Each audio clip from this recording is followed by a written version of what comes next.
Selamat sore Bapak, Ibu, dan Saudari yang dikasihi oleh Tuhan Yesus Kristus. Shalom. Sore hari ini saya akan menyampaikan firman dengan judul Kebiasaan Positif Orang Sukses. Saya percaya Tuhan ingin kita menjadi manusia unggul yang hidup di atas rata-rata, pribadi bintang yang berhasil melakukan kehendak Allah.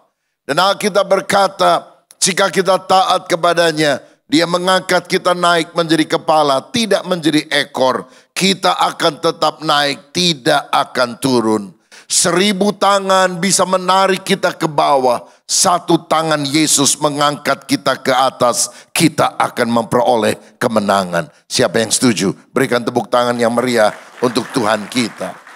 Nah, saya perhatikan orang-orang yang sukses, yang berhasil, itu biasanya punya good habits. Kebiasaan-kebiasaan baik yang dia kembangkan dari sejak kecil, yang kemudian menjadi lifestyle, pola hidupnya, dan itulah yang akan menuntun kepada keberhasilan.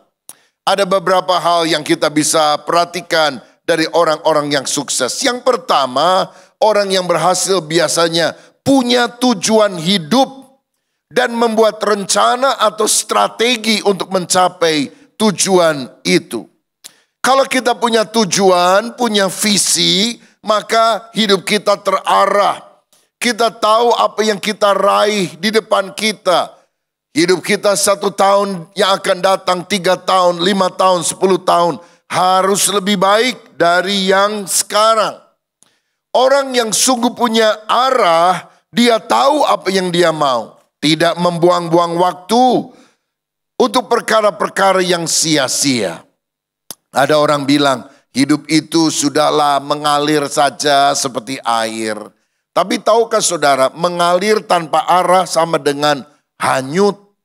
Dan orang yang hanyut ke sana sini, dia tidak akan mencapai tujuan utama yang penting dalam kehidupan. Kalau saudara punya tujuan, maka kita akan memotivasi diri untuk maju. Memberikan semangat, gairah untuk kita berprestasi dalam kehidupan. Misalnya PSSI punya tujuan lolos ke Piala Dunia. Maka banyak pemain dari Belanda khususnya dinaturalisasi. Karena mereka juga pura darah Indonesia. Lalu pelatih dari Korea Selatan yang sudah 5 tahun memperjuangkan Indonesia, Shin Tae-yong, tiba-tiba diganti secara mendadak oleh Patrick Kluivert dari Belanda. Kenapa hal-hal semacam ini dilakukan? Karena ada sasaran yang lebih besar yang ingin dicapai. Yang kedua, saya melihat orang yang sukses itu cirinya mau belajar terus dan meningkatkan keterampilan. Nggak pernah merasa puas cukup dengan apa yang ada. Dia belajar. Membaca buku-buku yang berbobot. Mengikuti seminar-seminar yang penting yang bisa meningkatkan kapasitas dan wawasan kita. Tanya kepada orang yang lebih sukses di bidang kita. Orang yang lebih hebat, orang yang lebih berhasil. Lalu kemudian ATM, amati, tiru, modifikasi. Supaya kita juga bisa mengembangkan diri kita. Orang yang belajar pikirannya akan terbuka. Dan dia akan meningkatkan skills, keterampilan-keterampilan untuk dia sukses. Yang ketiga, orang yang sukses biasanya memiliki ketekunan, rajin, bangun lebih pagi, tidur lebih malam. Dan dia adalah orang yang pantang menyerah, tahan banting, tidak cengeng. Saudara-saudara, ini yang membentuk pribadi ulet gigih. Kalaupun gagal, dia coba lagi. Gagal, ya coba lagi. Sampai akhirnya berhasil. Pak Prabowo sekarang jadi presiden Indonesia. Tapi berapa kali dia gagal dalam kontestasi untuk kepresidenan? Minimal 4 kali. Ketika dia diusung dari partai Golkar dalam konvensi internal partai, dia kalah dari Pak Wiranto karena yang diusulkan adalah Pak Wiranto. Ternyata Pak Wiranto juga gagal. 5 tahun kemudian mau jadi presiden, tapi ternyata di dalam negosiasi antar partai yang dinaikkan Ibu Mega, Pak Prabowo hanya menjadi wapres, wakil presiden. Itu juga ternyata kalah oleh Pak SBY, Susilo Bambang Yudhoyono. Dia coba lagi. Kali ini lawannya agak enteng lah, cuma tukang kayu dari Solo. Ternyata Pak Prabowo kalah lagi, saudara. Pada giliran yang kedua, Pak Jokowi mengungguli lagi, Pak Prabowo kalah lagi. Tapi sekarang karena dia ulet, akhirnya jadi presiden Indonesia. Saudara, dalam kehidupan kita bisa gagal, tapi kita tidak boleh menyerah. Maju tak gentar, karena gentar tak maju. Harus kuat menghadapi segala tantangan. Berani malu, saudara-saudara. Tapi terus maju, supaya kita bisa mencapai sukses. Yang keempat, orang yang sukses itu punya ciri mengatur waktu dengan baik. Pada umumnya saya lihat mereka itu punya jadwal kegiatan yang akan dia kerjakan hari lepas hari. Dia punya diary, apakah diary catatan tertulis ataukah secara digital. Ada to-do list, hal-hal apa yang harus dia kerjakan sepanjang hari itu. Dia bukan hanya sibuk, tetapi dia bisa memilih dan memilah mana yang prioritas, mana yang terpenting di dalam kehidupan. Ada ungkapan yang berkata, the main thing is to keep, the main thing, the main thing. Hal yang utama adalah mengutamakan hal yang utama sebagai hal yang harus diutamakan. Saudara, orang itu tidak hanya sukses karena sibuk dengan banyak kegiatan. Tapi dia tahu mana yang paling berdampak besar ketika dia lakukan. Sehingga dia hanya fokus mengerjakan perkara-perkara yang berdampak itu. Dan dia mengeliminasi, dia mencoret kegiatan-kegiatan yang tidak terlalu penting, yang tidak akan membawa dia lebih cepat pada tujuan yang utama. Yang kelima, saya perhatikan orang yang sukses itu pandai mengelola keuangan dengan baik. Kalau ada uang tidak foya-foya, tapi dia hemat. Biasanya kalau dia ada berkat, dia selalu ingat ada 3 pos utama yang harus dia kelola dengan baik. Kalau ada duit, pertama bayar kepada Tuhan, kedua bayar kepada diri sendiri, baru ketiga bayar kebutuhan hidup sehari-hari. Apa maksudnya? Kalau saudara berkat, sisihkan bagian Tuhan, mengembalikan persepuluhan yang adalah milik Tuhan, termasuk di dalamnya kita memberikan persembahan, memberikan berkat kepada orang tua kita, dan juga kepada orang-orang yang membutuhkan hal tersebut. Itu membayar kepada Tuhan. Yang kedua adalah bayar diri sendiri. Kalau saudara bekerja, engkau gaji karyawanmu. Saudara punya pembantu di rumah tangga, kita kasih uang bulanan kepada pembantu rumah tangga. Ke orang lain kita bayar. Kenapa kita tidak bayar diri kita sendiri? Bayar kepada diri artinya menabung, investasi, mempunyai simpanan supaya itu berguna untuk jangka panjang atau ketika kita membutuhkan perkara-perkara yang besar di kemudian hari. Orang yang berhasil bisa menahan kemauannya sekarang karena dia punya tujuan yang lebih besar di kemudian hari. Disinilah perlu kendali diri atau disiplin.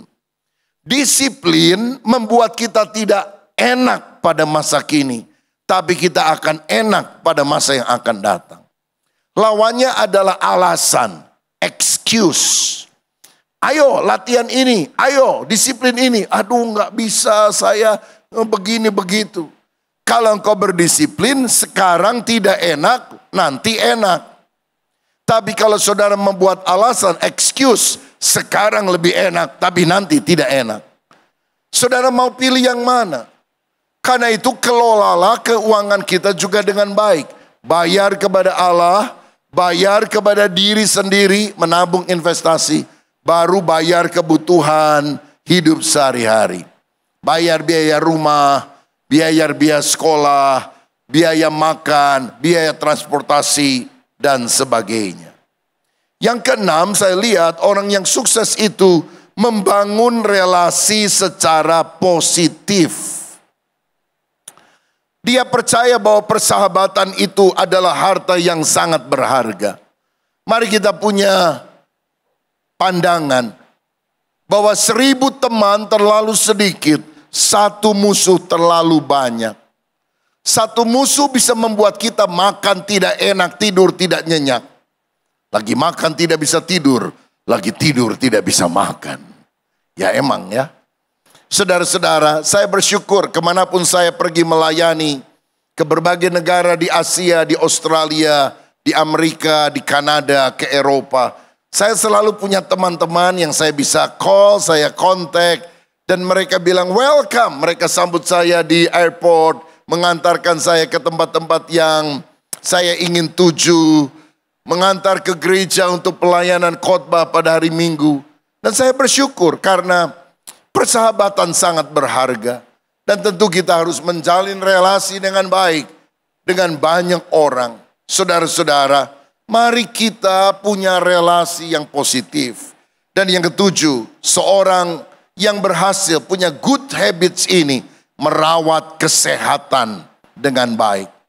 Termasuk kesehatan fisik, mental, dan spiritual. Dia bangun pagi, dia berolahraga, dia makan makanan yang sehat. Dia tidak begadang untuk sesuatu yang tidak ada artinya.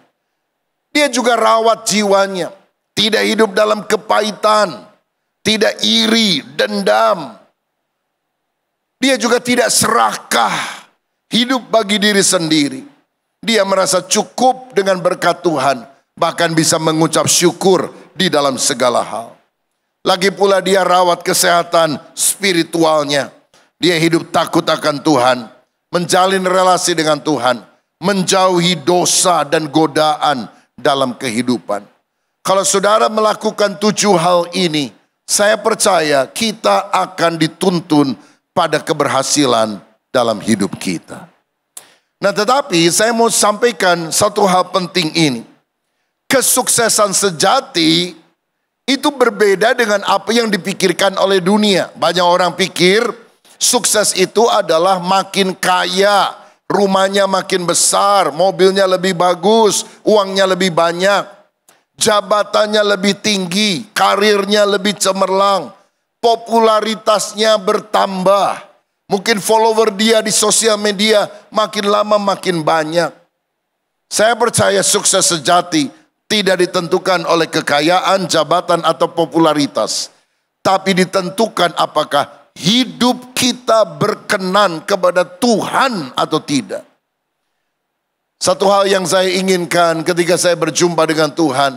Dia berkata, baik sekali perbuatanmu, hai hambaku yang setia. Engkau telah setia melakukan tugas yang kupercayakan kepadamu. Terimalah kebahagiaan yang telah Bapa siapkan dari sejak dunia belum dijadikan. Apa artinya manusia memberikan tepuk tangan dan pujian kalau Tuhan berkata, enyah aku tidak kenal engkau. Sukses sejati bukan soal pujian manusia. Sukses sejati adalah soal Tuhan berkenan dalam kehidupan kita. Siapa yang rindu hidupnya berkenan kepada Tuhan? Ini yang kita harus kejar, cari dalam hidup kita. Bapa Sorgawi berkata kepada anaknya, inilah anakku yang kukasihi, kepadanya lah aku berkenan. Adalah saat yang paling membahagiakan kalau Bapa ketemu kita, kita ketemu Bapa Sorgawi, dan Bapa berkata, aku puas dengan hidupmu nak, aku puas dengan engkau, aku selalu melakukan hal yang sesuai dengan keinginanku. Apa kebahagiaan terbesar dalam hidup? Tuhan tidak akan tanya berapa rumahmu, berapa mobilmu, berapa uang yang ada di depositomu. Bukan itu pertanyaan Tuhan. Tapi apakah engkau melakukan kehendakku? Dan saya melihat ini adalah kesuksesan sejati yang nilainya kekal. Lagi pula dia berdampak positif bagi orang. Hidup tidak nyusahin orang, tapi hidupnya jadi berkat bagi banyak orang. oleh karena engkau semua kaum di muka bumi ini akan mendapat berkat. Itu janji Tuhan kepada Abraham. Dan bukankah kita adalah anak Abraham secara rohani? Karena Abraham adalah bapa orang percaya. Berarti orang percaya harus jadi berkat. Hati yang bertobat hanya Tuhan yang lihat. Tapi buah pertobatan harus bisa dilihat oleh orang lain. Dan itulah kebaikan-kebaikan yang kita nampakkan dalam perjalanan hidup kita untuk kemuliaan Tuhan. Salah satu orang yang berhasil yang dicatat di dalam Alkitab, bukan hanya sukses duniawi, tapi Tuhan berkenan kepada dia, dampak hidupnya terasa bagi banyak orang adalah Daniel. Daniel adalah pejabat tinggi di masa 4 raja yang berbeda. Nebukadnezar, Belsasar, Darius, dan Kores atau Cyrus. 2 nama raja pertama, Nebukadnezar dan Belsasar, memerintah kerajaan Babilonia, Babel. Sekarang Irak. Tapi di kemudian hari kerajaan Babilonia dikalahkan oleh kerajaan tetangganya, Media Persia. Persia itu Iran sekarang. Dan 2 nama raja di mana Daniel mendapatkan kedudukan tinggi adalah Darius dan Kores. Jadi menariknya begini, rajanya 4 kali ganti, menterinya tetap Daniel. Kalau bukan karena punya spirit of excellence, gak mungkin orang ini menjadi orang penting di dalam 4 masa kerajaan yang berbeda. Kalau sekarang presidennya tetap, menteri bisa diganti-ganti. Menteri bisa ditukar-tukar, sampai bisa ada menteri yang tertukar, saudara-saudara. Tapi ini orang sukses bener. 2 kerajaan, 4 raja, menterinya sama. Dan biasanya pada zaman dulu apalagi, kalau ada satu kerajaan ditaklukkan oleh kerajaan lain, seluruh pimpinan dari kerajaan lama dibantai. Supaya tidak ada potensi untuk kudeta di kemudian hari. Beda dengan Daniel. Daniel adalah orang yang dibiarkan bebas. Karena sebetulnya dia adalah budak dari Yehuda, dari Yerusalem. Dia adalah budak, bukan orang terhormat. Dipikir sampahlah oleh orang yang menawannya. Tapi dengarkan saya. Permata, berlian, walaupun dilempar ke tong sampah, dirinya tetap berharga. Dimanapun kita berada, ketika kita menunjukkan kecemerlangan Kristus dalam hidup kita, Tuhan akan mengangkat engkau naik. Seburuk apapun lingkungan kita, ketika kita menjaga integritas, pada akhirnya orang akan melihat bahwa tidak pantas kita berada di tong sampah. Kita akan berada pada posisi yang seharusnya. Dan itulah yang kita lihat dalam kehidupan Daniel. Kalau demikian, apa rahasianya? Sehingga Daniel punya kesuksesan sejati. Bukan hanya melakukan hal-hal yang tampaknya bisa dilakukan oleh orang yang tidak percaya. Dalam Daniel 6 ayat 1-6, saya ingin ajak saudara baca ayat ini. Saya akan jelaskan ada 3 rahasia yang sangat penting yang perlu kita miliki untuk kita sukses secara sejati di hadapan Tuhan dan manusia. Dikatakan, Darius orang Media menerima pemerintahan ketika ia berumur 62 tahun. Lalu berkenanlah Darius mengangkat 120 wakil-wakil raja atas kerajaannya. Dan mereka akan ditempatkan di seluruh kerajaan. Jadi kerajaan Darius ini luasnya luar biasa. Indonesia sekarang berapa provinsi? 38 ya. Ini kerajaannya 120 provinsi. Besar sekali.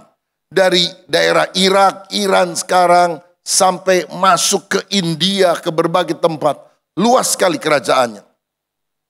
Membawai mereka diangkat pula 3 pejabat tinggi. Membawai 120 ada 3 menteri utama, Menko, menteri koordinator. Dan Daniel adalah salah satu dari ketiga orang itu. Kepada mereka lah para wakil raja harus memberi pertanggungan jawab supaya raja jangan dirugikan. Ada 120 gubernur harus tunduk kepada 3 Menko, menteri koordinasi. Daniel salah satunya. Ayat 4. Maka Daniel ini melebihi para pejabat tinggi dan para wakil raja itu. Karena apa? Ia mempunyai roh yang luar biasa. Spirit of excellence. Dan raja bermaksud menempatkannya atas seluruh kerajaannya.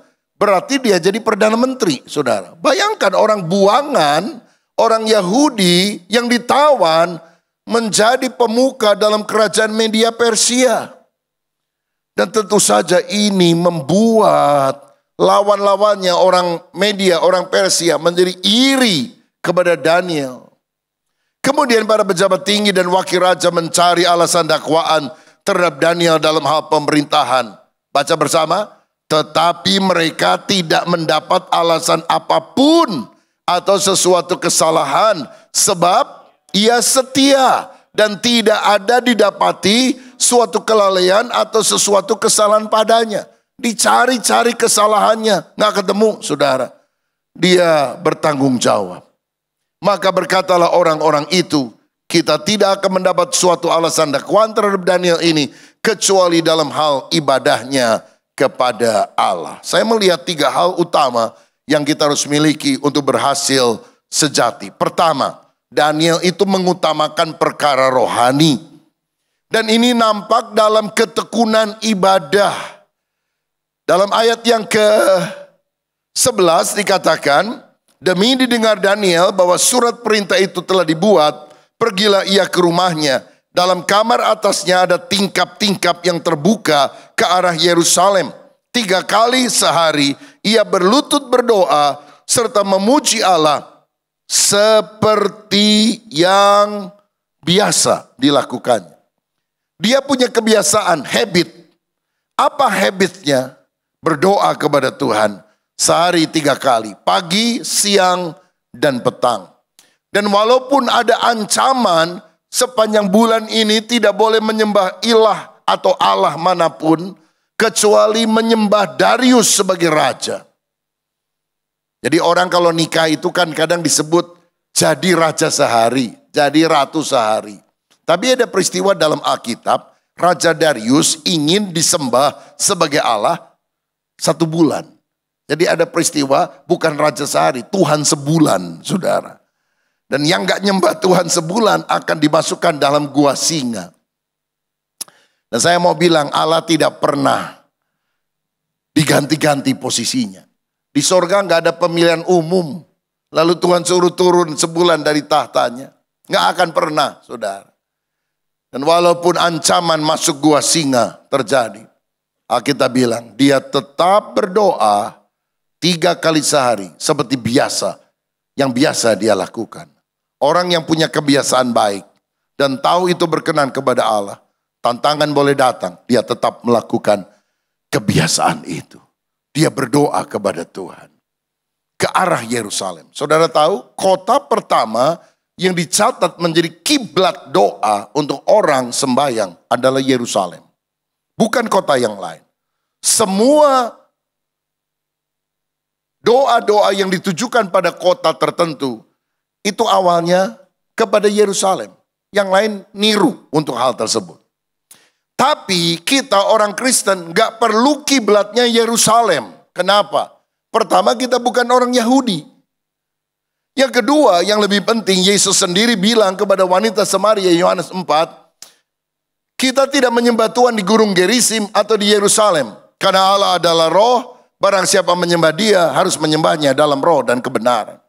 Jadi dalam doa yang penting bukan kiblat, yang penting hati kita yang tertuju kepada Tuhan. Mau ngadep kemana saja, asal hatinya terarah kepada Tuhan, Tuhan mendengar. Dia mengutamakan perkara rohani, walaupun ancaman terjadi. Jangan abaikan ibadah demi mengejar perkara duniawi dan melupakan Tuhan. Jangan suka bolos kalau ibadah. Kenapa enggak ke gereja? Sibuk. Rasanya orang sekarang kalau ngomong sibuk itu rasa diri bermakna. Kenapa enggak kebaktian? Sibuk. Wih, rasanya harga diri langsung meningkat.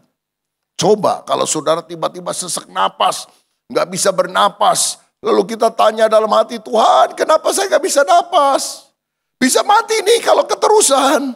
Tuhan bilang, sorry, saya sibuk, aku lupa sama kamu. Mati kita semua, saudara. Jangan lupakan Tuhan. Ulangan 8 ayat 18, tetapi haruslah engkau ingat kepada Tuhan Allahmu, sebab dialah yang memberikan kepadamu kekuatan untuk memperoleh kekayaan. Kita bisa sehat, memperoleh kekayaan melalui usaha, mengejar karir, itu kan anugerah Tuhan. Kalau Tuhan tutup pintu berkat, nggak akan ada orang bisa buka. Tapi kalau Tuhan buka pintu berkat bagimu, tidak akan ada orang yang bisa menutupnya. Andalkan Tuhan dalam kehidupan kita. Kebiasaan yang baik tidak terkalahkan oleh tantangan. Karena disiplin jasmani dan disiplin rohani ini akan membuahkan hasil di dalam kehidupan. Cari dulu kerajaan Allah dan kebenarannya, semua yang lain akan ditambahkan kepadamu. Memang gara-gara Daniel ini lebih taat kepada Allah daripada perintah raja, dia dimasukkan dalam gua singa. Tapi singa tidak bisa menerkam dia. Malaikat Tuhan utus mengatupkan mulut singa-singa. Kalau belum waktunya, selembar rambut tidak akan jatuh dari atas kepala kita. 1000 rebah di sebelah kiri, 10.000 jatuh di sebelah kanan, kita akan tetap berdiri oleh anugerah Tuhan. Kenapa itu singa nggak makan Daniel? Mungkin dia sedang belajar cara puasa seperti yang dia lihat dari orang-orang modern, intermittent fasting. Itu kan lagi terkenal sekarang, intermittent fasting. Dia baru puasa 12 jam. Ya, itu lebih bagus kalau 16 jam atau 18 jam. Jadi auto pagi. Jadi kalau kita puasa 18 jam, maka lemak-lemak, sel-sel mati itu dimakan oleh tubuh kita sendiri. Jadi ada reproduksi sel sehat. Jadi waktu Daniel masuk, singa berkata, kita masih puasa, nggak boleh buka sekarang. Dan waktu musuhnya dimasukkan, itu jam intermittent fasting sudah berlalu. Makanya mereka terekam. Saya mau bilang, selalu ada maksud Tuhan dalam setiap peristiwa. Dan kalau saudara dan saya hidup takut akan Tuhan, ada pembelaan Tuhan yang tidak masuk akal, yang Tuhan akan kerjakan dalam hidup saudara. Semua orang bisa menyalahkan, tapi jika Tuhan di pihak kita, siapa yang akan melawan kita? Disiplin mengutamakan perkara rohani akan membuahkan hasil. Saya membaca kisah tentang seorang di Amerika Serikat namanya Truett Cathy. Dia adalah pendiri dari restoran cepat saji Chick-fil-A. Saudara-saudara, kalau di Indonesia mungkin semacam Kentucky Fried Chicken. Tapi Chick-fil-A ini memang gak masuk Indonesia, tapi di Amerika sangat populer. Karena jumlah restoran di seluruh Amerika 3.000. Amerika, Kanada, beberapa di Puerto Rico. Dan saudara-saudara, saking lakunya total harta perusahaan Chick-fil-A ini kalau dikurskan kira-kira 310 triliun rupiah. Bayangkan jualan ayam goreng jadi 310 triliun, bukan miliar loh saudara. 310 T. Dan dia seorang filantropis, orang yang suka menolong anak-anak miskin supaya mereka juga bisa belajar. Dan yang luar biasa, karena dia seorang Kristen yang saleh, hari Minggu tutup. Dari sejak buka sampai dia mati, sampai sekarang diganti oleh anaknya, keturunannya. Polisinya tetap sama. Buka Senin sampai Sabtu, hari Minggu tutup. Dia masuk juga ke mall-mall yang punya aturan. Hari Minggu, weekend, Sabtu Minggu tidak boleh tutup. Mereka nego di awal. Sampai akhirnya ini menjadi satu restoran bahkan di dalam mall yang agak unik. Yang lain buka, dia tutup. Kalau mall tidak terima, mereka nggak jadi masuk mall itu. Mereka beli tanah dan bangun gedung sendiri. Dekat sekali dengan mall, sehingga orang bisa makan di sana. Tapi tidak pada hari Minggu. Sebab dia bilang begini. Saya ingin seluruh karyawan saya yang sudah ratusan ribu jumlahnya itu. Adalah orang-orang yang pada hari Minggu bisa mengutamakan Tuhan, datang ke gereja. Setelah itu, gunakan waktumu untuk bonding, buat ikatan dengan keluarga. Jangan sampai karena pekerjaan ini kamu dapat uang, tapi keluargamu retak. hubunganmu dengan Tuhan tidak baik. Dan tentu ada kontribusi perusahaan yang membuat kamu sedemikian. Makanya hari Minggu tutup. Dan dia bilang begini, saya percaya Tuhan bisa memberkati saya hari Senin sampai Sabtu double porsi ketika saya tutup pada hari Minggu. Ini orang agak konservatif pikirannya. Tapi triliuner, saudara-saudara. Saudara buka tiap hari juga enggak triliuner. Orang yang mengutamakan Tuhan. Tuhan kalau sudah buka pintu berkat, yang enggak masuk akal akan terjadi. Utamakan Tuhan, utamakan perkara rohani. Makanya saya mendorong saudara juga untuk ikut gedor, gerakan doa dan firman. Bukan hanya dengar himbauan, bukan hanya dengar kesaksian. Saudara juga ambil bagian di dalam hal ini. Bacalah Alkitab 1 pasal sehari. Cuma 1 pasal, gak banyak-banyak saudara. Dan jawab 3 pertanyaan. Kebenaran apa yang saya dapat? Koreksi apa yang harus saya kerjakan? Komitmen apa yang saya harus lakukan? Lalu doa. Doa kan kita biasanya lipat tangan. Taruh di dada. Yang paling dekat dengan hati kita jempol. Mengingatkan orang yang dekat dengan hati. Keluarga kita. Suami, istri, orang tua, anak doakan. Yang kedua telunjuk. Siapa yang suka memberikan petunjuk? Hamba-hamba Tuhan. Doakan pekerjaan Tuhan, doakan hamba-hamba Tuhan, doakan gereja dan pelayanan. Yang ketiga, yang paling tinggi. Siapa paling tinggi di negara kita? Presiden. Doakan presiden, wakilnya, para menteri, para gubernur, TNI, Polri. Pokoknya pemerintahan bangsa negara kita doakan. Yang keempat, jari manis. Tapi ini juga jari lemah. Karena kalau saudara rekatkan kedua telapak tangan, rekat, lalu tekuk yang tengah, maka jempol bisa dibuka, telunjuk bisa dibuka, kelingking bisa dibuka, tapi jari manis tidak bisa diangkat. Ini mengingatkan kita akan orang yang lemah, imannya lemah, tubuhnya sakit. Doakan mereka. Baru yang terakhir kelingking, yang paling kecil. Siapa kelingking? Doa untuk kebutuhan pribadi. Keluarga, pekerjaan Tuhan, pemerintah yang lemah, itu doa syafaat. Doa untuk orang lain.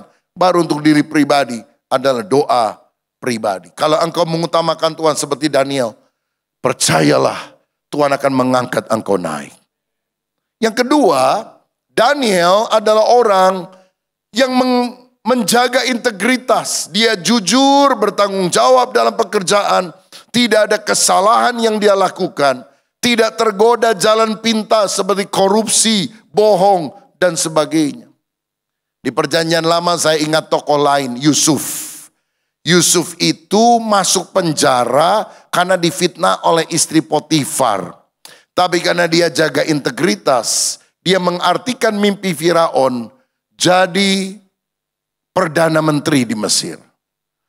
From prison to palace, dari penjara ke istana. Itu orang benar. Dulu dia ada di penjara, sekarang dia jadi pejabat istana. Sayang di Indonesia kebalik. Banyak orang pejabat akhir hidupnya masuk penjara, saudara-saudara, karena ditangkap KPK. Mau mana? Mulai dengan pejabat, berakhir dengan penjara, atau mulai dari penjara, sulit tapi benar, diangkat jadi pejabat. Saudara, itulah yang juga dialami oleh Daniel. Jujur, bertanggung jawab. Dia tidak mau menajiskan diri dengan santapan raja.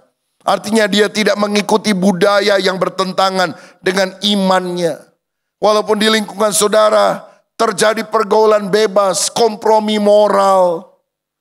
Tapi seperti Daniel, kita punya prinsip iman yang teguh.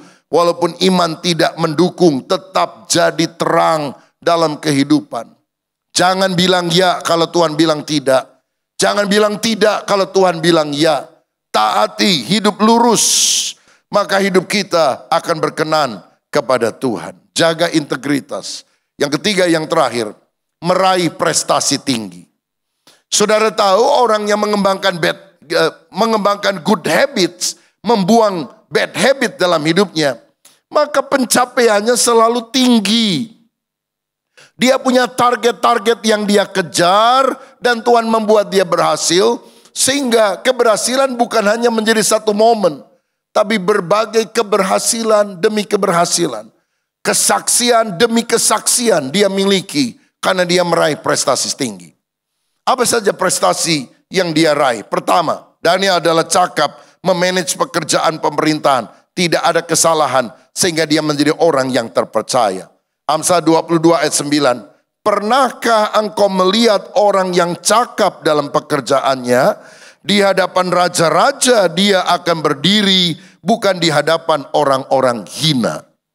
Kalau engkau cakap, artinya punya skill, punya keterampilan. Posisimu itu bukan dengan orang hina. Tuhan akan angkat saudara, ketemu dengan para pimpinan negeri, ketemu dengan orang-orang yang hebat. Bukankah ini adalah kecakapan, keterampilan?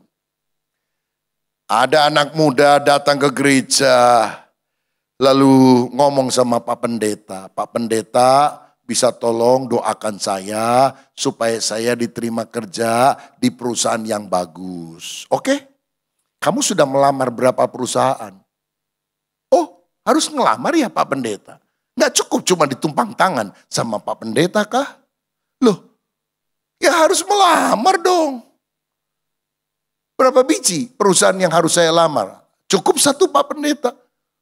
Kurang dong. Kalau bisa 10, 20 supaya kalau yang lain menolak ada satu yang menerima. Oh gitu ya Pak Pendeta. Cara bikin surat lamaran gimana? Loh jangan tanya pendeta. Tanya Mbah Google kek atau siapa. Masa kamu gak bisa bikin? Oh baik Pak Pendeta. Ngomong-ngomong kamu punya kecakapan apa? Bahasa Inggris bisa? Oh, belum Pak Pendeta. Bahasa Mandarin? Wow, pucet tahu. Aku nggak tahu. Komputer? Belum belajar Pak Pendeta. Loh, jadi kamu mau berhasil tapi nggak ngelengkapi diri dengan keterampilan. Jadi kamu bisanya apa? Cuma doa Pak Pendeta. Kira-kira diterima nggak orang model seperti ini? Skillnya harus ditingkatkan. Saudara-saudara, banyak orang ingin punya pacar. Tapi dia tidak mengembangkan dirinya. Mau ngelamar, tapi nggak jelas pekerjaan. Duit nggak punya. Masa anak orang tiap hari dikasih makan nasi pecel, kan kasihan juga saudara. Apalagi kalau pacarnya itu agak mata duitan. Ketika si pria datang, ingin mengajak dia pacaran jalan-jalan. Dia bilang, sebelum kamu ajak saya, baca dulu tulisan yang ada di pintu gerbang tol. Apa? Pastikan saldo Anda cukup. Kalau tidak cukup, jangan dulu ajak saya. Wah, putus asa, kecewa. Loh, para pria, jangan putus asa. Tingkatkan kapasitasmu. Bila wajahmu tidak tampan, berusahalah hidup mapan. Maka tampangmu akan termaafkan. Maksudnya apa saudara? Kita ini harus mengembangkan diri. Punya kapasitas. Pernah lihat gak? Ada laki-laki. Gak ada gantengnya sama sekali. Aduh minta ampun. Tapi istrinya cantik. Kok bisa gitu ya? Lah itu pepatah tadi. Bila wajah Anda tidak tampan. Berusahalah hidup mapan. Tampangmu akan termaafkan. Ada nilai positif dalam kehidupan seseorang. Makanya kembangkan diri kita. Raih prestasi. Supaya kita bisa berhasil. Banyak orang kerja gak naik-naik pangkat. Karena punya penyakit kudis. Kurang disiplin. Kurang rapi kalau kerja. TBC. Tidak bisa komputer. Kita ini harus upgrade diri kita, saudara. Yang kedua, prestasi yang diraih Daniel. Daniel bisa menafsirkan mimpi dan tanda. Mimpi Nebukadnezar, dia artinya. Tanda tangan yang menulis, mene tekal ofarsin, yang dilihat oleh Belsasar, diartikan maksudnya. Daniel adalah orang yang bisa melihat masa depan. Dia seorang pelihat, visioner. Dia berhikmat, ada wisdom. Hingga jadi penasehat para raja. Hebat kan? Daniel 1 ayat 20. Dalam tiap-tiap hal yang memerlukan kebijaksanaan dan pengertian yang ditanyakan raja kepada mereka, didapatinya bahwa mereka 10 kali lebih cerdas daripada semua orang berilmu dan semua ahli jampi di seluruh kerajaan itu. Ada wisdom, bukan hanya sekedar karena kita belajar secara natural, tapi wisdom ilahi memberikan petunjuk-petunjuk yang jelas. Kepandaian bisa kita peroleh di bangku sekolah, hikmat hanya datang dari takut akan Allah. Banyak orang pinter nomor 1, hikmat nomor sepatu, saudara-saudara. Makanya kita perlu hikmat yang berasal dari Tuhan. Sehingga dia menjadi penasehat raja, menjadi problem solver, bukan troublemaker. Apapun masalah negara, dia dipanggil memberikan solusi. Dan raja terperangah, iya benar ya, kok gak kepikir sama saya? Karena pikiran itu datangnya dari Tuhan. Waktu kita doa, jalin relasi dengan Tuhan, itu seringkali Tuhan kasih hikmat kepada kita. Bukan karena kita yang pinter, tapi relasi dengan Tuhan. Kalau saudara bodoh, gaul sama orang pinter, lama-lama saudara jadi pinter. Betul kan? Kalau saudara bodoh, gaul sama Tuhan. Dia sumber hikmat, dia kasih tahu kepada saudara. Engkau bisa mengerti apa yang seharusnya engkau kerjakan. Oh betapa luar biasa kalau kita jalin relasi dengan Tuhan. Problem solver, pemecah masalah. Bukan troublemaker. Ini bukan soal tingginya pendidikan Anda. Tapi bagaimana Anda jalin relasi dekat dengan Tuhan. Ada seorang bos punya perusahaan sabun batangan. Satu kali dia menghadapi masalah karena dia dengar laporan sampai ke telinganya. Orang-orang yang beli sabun batangan dalam kotak itu ada beberapa yang waktu dibuka isinya kosong. Lalu akhirnya dia panggil direktur atau bagian marketing, bagian produksi, kepala gudang dan macam-macam. Lalu dia tanya, kenapa kok bisa terjadi seperti ini? Ada orang beli sabun batangan, gak ada isinya. Direktur produksi bilang begini, Pak, mesin kita itu sudah tua, kan semuanya otomatis, ada ban berjalan. Lalu di atasnya itu kan ada kotak-kotak yang terbuka. Dan waktu begini, sabun batangannya turun dari mesin di atasnya. Ceklek, ceklek, ceklek, ceklek, ceklek. Langsung ke ujung itu tertutup, rapat, lah udah dipak, dijual. Masalahnya alat kita sudah tua, aus. Jadi kadang-kadang waktu ceklek dia masuk kotak 1, kotak 2, ininya sudah jalan, cekleknya masuknya ke kotak 3. Jadi kita juga nggak tahu nih, yang kotak mana yang isi, kotak mana yang kosong. Oh begitu ya, solusi? Seorang manajer bilang, beli Pak alat baru. Berapa harganya? Yang bagus Jerman, 3 miliar. Hah, jualan sabun batang, 3 miliar alatnya, kapan untungnya? Ada Pak yang lebih murah, kata manajer lain. Cungko punya 1 miliar. Tapi nggak tahu awet atau tidak. Waduh masih mahal. Tiba-tiba ada seorang office boy datang ke ruangan itu. Karena dia ditugaskan memberikan air kemasan untuk mereka minum. Tanpa sengaja dia dengar penjelasan. Waktu dia taruh di meja bosnya, dia berbisik, maaf bos ya, bukan sok tahu, tapi menurut saya nggak usah miliar-miliar bos, kasih saya uang 200.000, selesai persoalan. Manajer yang lain kesel, dia bilang kurang ajar, kita butuh berapa miliar, kamu ngomong 200.000. Tapi tertarik juga nih si big boss ini, dia bilang gimana caranya, kok 200.000 selesai persoalan.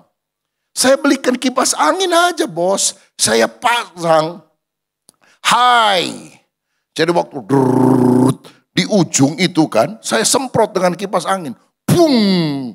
Jadi kalau yang kosong, terbang dia. Kalau yang ada isinya, mantep dia. Nggak akan terbang. Yang terbang itu saya pungutin pakai tangan. Saya masukin aja. Beres kan. 200.000. Wow. Terpesonalah si big boss. Dan dia bilang, rapat selesai dan ini kebutuhan saya. Mulai hari ini, office boy, kau kuangkat jadi manajer. Dan manajer kau kuturunkan jadi office boy. Itu wisdom dari Tuhan. Itu hikmat. Tidak diperoleh di jalan sekolah. Tapi didapat dari hati yang takut akan Tuhan. Allah akan membuat pembedaan. Yang terakhir, setelah itu kita selesai. Ini prestasi yang paling tinggi kalau menurut saya. Yang kita bisa lihat dalam kehidupan Daniel. Dikatakan demikian, bahwa Daniel itu menyebabkan raja dan seluruh negeri takut akan Tuhan. Ayat 27-28 dari Daniel 6. Raja Darius menulis surat. Bersama ini kuberikan perintah bahwa di seluruh kerajaan yang kukuasai, orang harus takut dan gentar kepada Allahnya Daniel. Sebab dialah Allah yang hidup, yang kekal untuk selama-lamanya. Pemerintahnya tidak akan binasa, kekuasaannya tidak akan berakhir. Dia melepaskan dan menolong dan mengadakan tanda dan mujizat di langit dan di bumi. Dia yang telah melepaskan Daniel dari cengkraman singa-singa. Raja dari pingin disembah sebagai Allah, sadar dia bukan siapa-siapa. Dan dia bikin surat di seluruh kerajaanku, 120 provinsi.